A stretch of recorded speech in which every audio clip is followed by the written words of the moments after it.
اچھا، رؤوف صاحب فرماتے ہیں کہ میری والدہ کے لیے خاص طور سے دعا کیجیے گا، وہ 2 مہینے سے بہت بیمار ہیں۔ اللہ اکبر! میرے بھائی، والدہ ہوں یا والد ہوں، یہ آپ کے لیے جنت کی سمجھیں کنجیاں ہیں، چابیاں ہیں جنت کی۔ ماں تو سب سے زیادہ ہے۔ اللہ تعالیٰ نے قرآن میں بھی جہاں بھی والدین کا ذکر آیا نا، ماں پہلے ہے۔ آپ وہ سورہ لقمان میں ہی دیکھ لیجئے، امہ وہن علی وہن فصالہ فی عامین، پھر آتا ہے والد۔ 3 جگہ ماں کو اللہ نے وہاں پہ بھی زیادہ رکھا، اور نبی نے بھی کہہ دیا امک امک امک ثم ابوک۔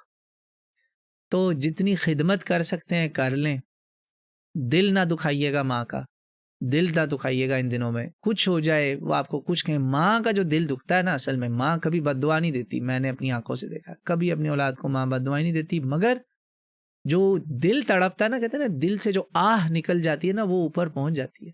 تو خدمت کریں ان کی، اور ڈاکٹروں سے ملٹیپل ڈیفرنٹ اوپینینز لیں، نیچرل ڈائٹ دیں، اور اللہ سے دعا کرتے رہیں۔ دعا قبول کرنے والا اللہ تعالیٰ ہے۔ میں بھی دعا کرتا ہوں، اللہم اشفی ام رؤوف، اللہم اشفی عبدہا، اللہم اشفی عبدک، اللہ اپنے اس بندے کو شفا دے دے، اپنی اس بندی کو شفا دے دے۔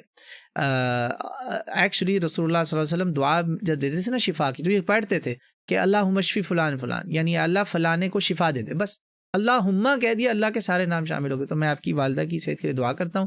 ایک دعا بھی بتاتا ہوں، یہ شفا کی جو کتابیں ملتی ہیں نا دعاؤں کی، اس میں معصورات میں بہت مشہور دعا ہے، میں اس کے بارے میں حدیث کا شور نہیں ہوں، مگر دعا بہت پیاری ہے۔ اللہم صدق رسولک واشفی عبدک، یہ علمی دعا ہے۔ اس میں آپ کہہ رہے ہیں یا اللہ اپنے نبی کی بات کو سچا کر دینا اور اپنے بندے کو شفا دے دینا۔ اس کا کیا مطلب ہوا؟ اس کا مطلب یہ ہوا کہ نبی پاک صلی اللہ علیہ وسلم نے فرمایا تھا، اس دعا میں پیچھے سنت رسول حدیث چل رہی ہے کہ اللہ تعالیٰ نے موت کے علاوہ ہر بیماری کا علاج، ہر بیماری کے لیے شفا رکھی ہے۔ تو بس آپ یہ کہہ دیں، اللہ اپنے نبی کی اس بات کو سچا کر دیں، اللہم صدق رسولک واشفی عبدک، اے اللہ اپنے بندے کو، اپنے نبی کی بات کو سچا کر دکھا اور اپنے بندے کو ٹھیک کر دے، شفا دے دے، تو انشاءاللہ انہیں اللہ شفا دے گا۔